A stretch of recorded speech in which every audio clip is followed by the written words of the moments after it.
Bismillahirrahmanirrahim, dear students. It's my sixth lecture in respect of the Civil Procedure Code 2, and this topic is suit by or against firms and persons carrying on business in names other than their own. It is the order 30, and it's have, I think so, 10 rules. Order 30 have 10 rules.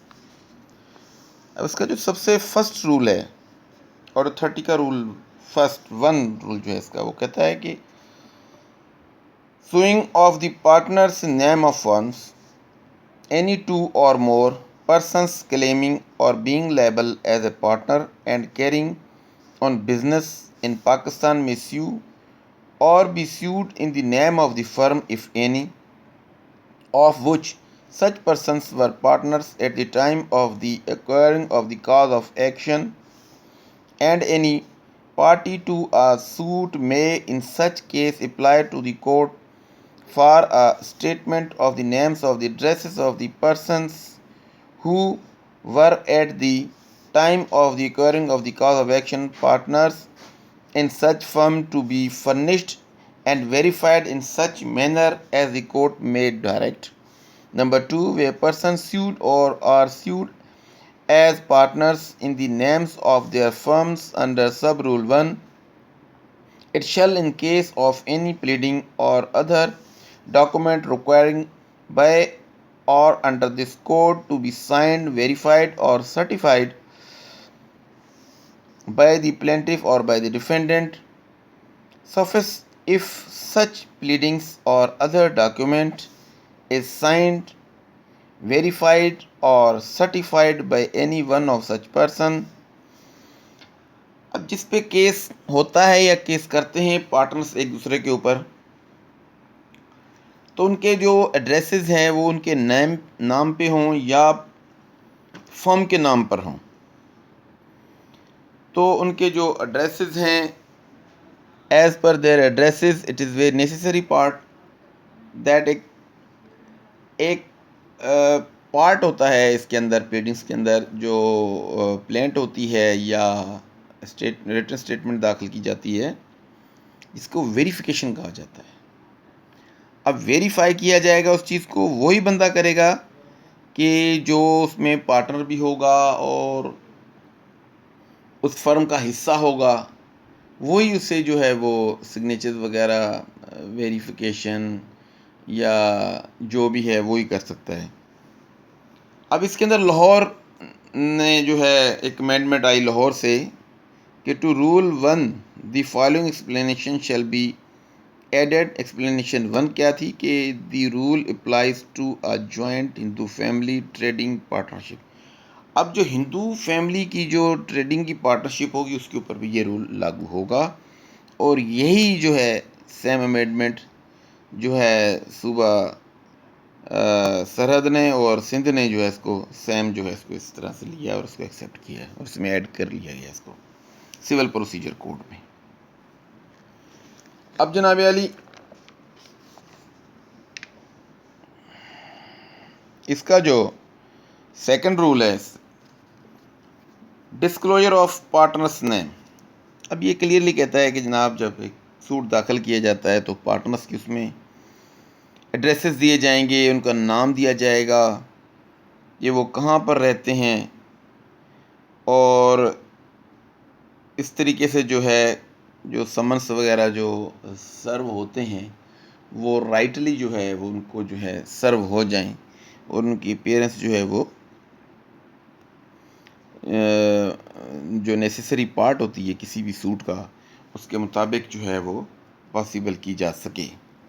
अब इसमें ये भी यही चीज़ दी गई है कि मैं आपको पढ़ के सुना देता हूँ, फर्दर आप भी इस पर थोड़ा ध्यान दीजिएगा। Disclosure of partners name where a suit is instituted by partners in the name of their firm the plaintiff or their platter share on demand in writing by or on behalf of any defendant forthwith declare in writing of the name and places of residence of all the persons constituting the firms on whose behalf the suit is instituted।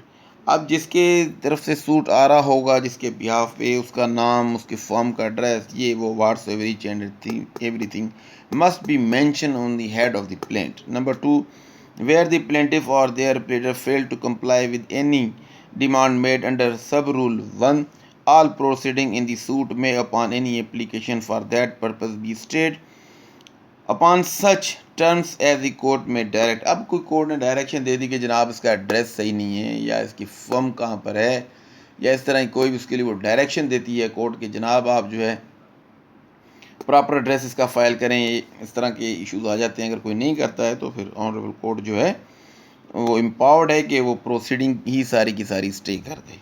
अब इसका number 3 कहता है कि where the name of the partners are declare in the manner referred to in subsection 1, the suit shall proceed in the same manner and the same consequences in all respects shall follow as if they had been named as plaintiffs in the plaint। कि अगर वो चलती रहेगी proceeding, अगर वो मतलब है कि उसके उनके जो नाम्स वगैरह हैं, उनके एड्रेसेस वगैरह हैं, अगर वो सब रूल 1 के तहत जो है प्रॉपरली मेंशन किए जाएंगे, provided that all the proceedings shall nevertheless be continue in the name of the firm।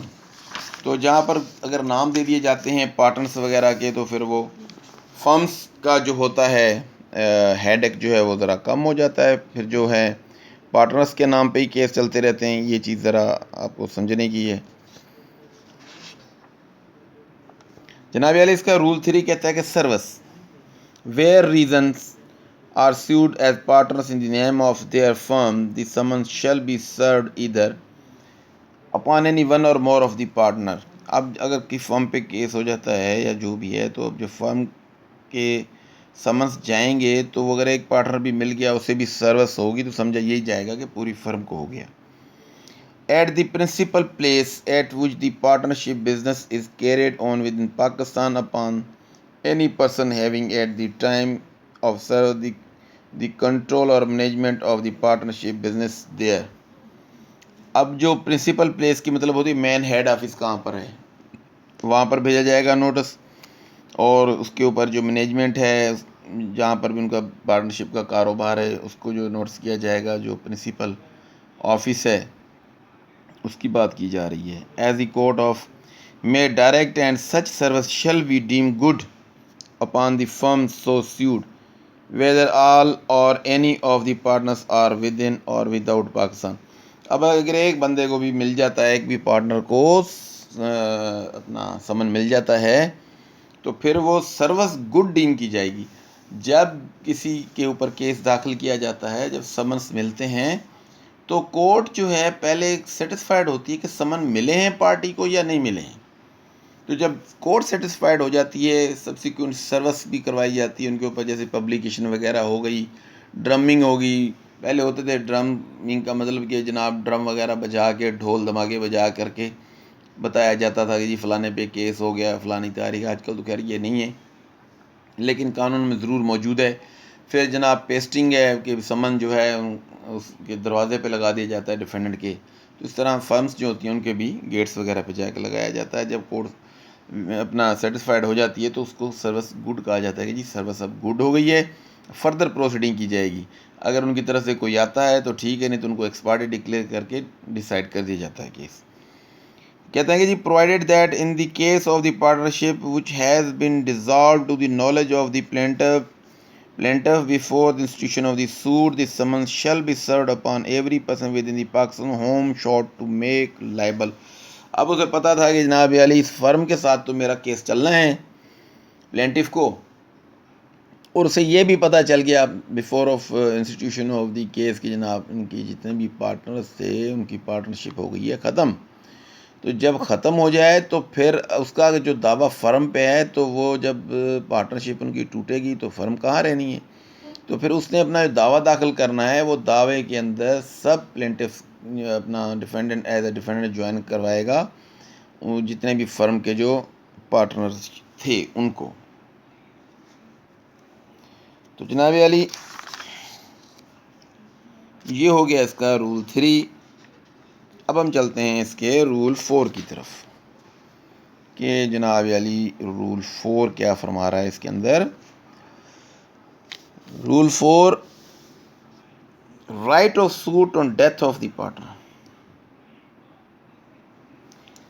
notwithstanding anything contained in section 45 of the Contract Act 1872, where two or more persons may sue or be sued in the name of a firm under the foregoing provisions, and any of the such person dies, whether before the institution or during the pendency of any suit, it shall not be necessary to join the legal representative of the deceased as a party to the suit। आपका case तो है ना firm के ऊपर, और firm का भी एक पार्टनर अल्लाह को हो गया प्यारा, तो बाकी जो एक बचा है, तो अभी एसेट्स की बात होती है, एसेट्स तो उसके रह गए फर्म के अंदर।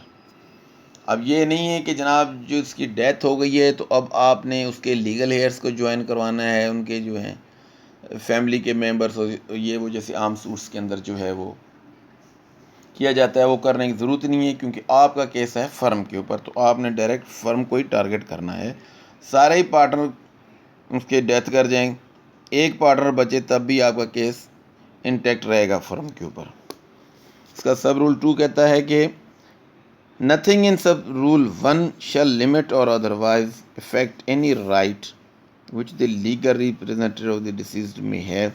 Number 8, to apply to be made a party to the suit or to enforce any claim against the survivor or survivors। अब अगर वो चाहते हैं कि जनाब उसके लीगल एयर्स चाहते हैं कि जनाब वो भी अब आ जाएं, तो वो आ सकते हैं, उनको मना तो कोई नहीं किया जा सकता।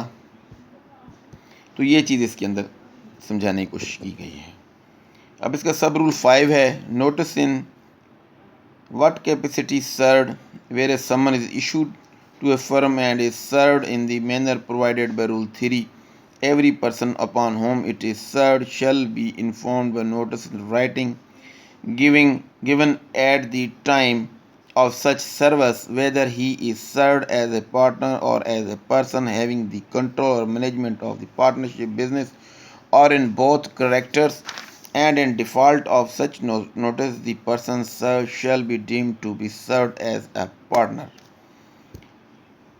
वही कहानी है, वही बात है कि जनाब आली अगर एक के ऊपर नोटिस सर्व हो जाता है, फर्म के मेंबर्स हैं सब के सब पार्टनर्स, तो वो सब के ऊपर जो है सर्विस की समझी जाएगी। अब एक के ऊपर सर्विस हो गई है और उनमें से कोई भी अगर एक नहीं आ रहा है तो वो उनका डिफ़ॉल्ट है, और जनाब अली उनके ऊपर सर्विस जो है वो सर्व समझी जाएगी। अपेयरेंस ऑफ द पार्टनर्स की बात की गई है रूल 6 में।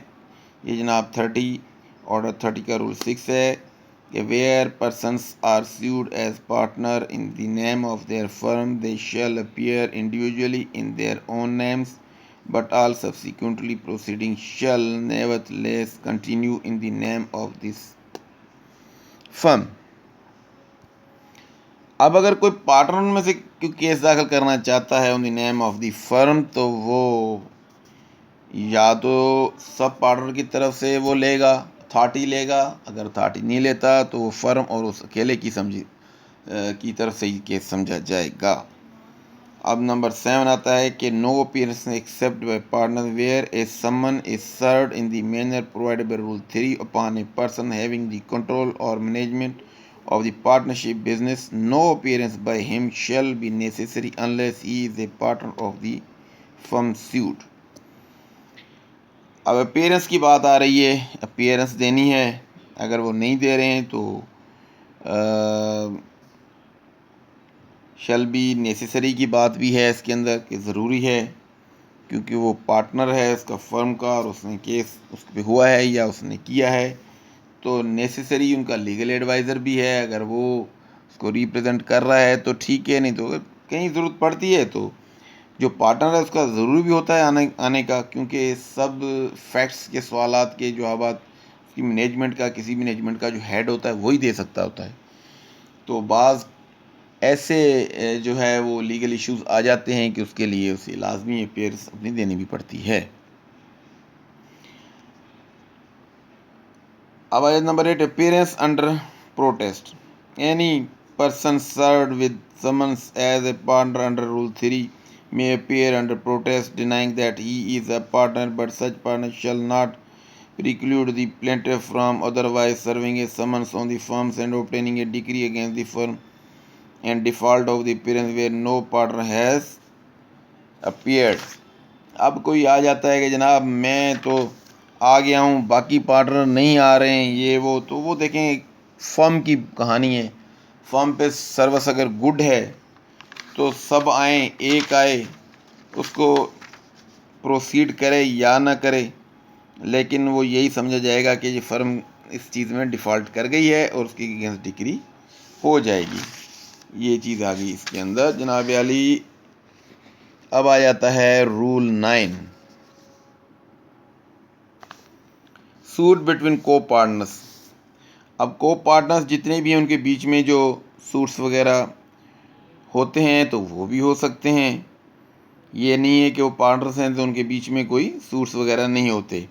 This order shall apply to suits between a firm and one or more of the partners therein, and the suits between firms having one or more partners in common, but no execution shall be issued in such suit except by leave of the court, and on an application for leave to issue such execution, all such accounts and inquiries may be directed to be taken and made, and directions given as may be just.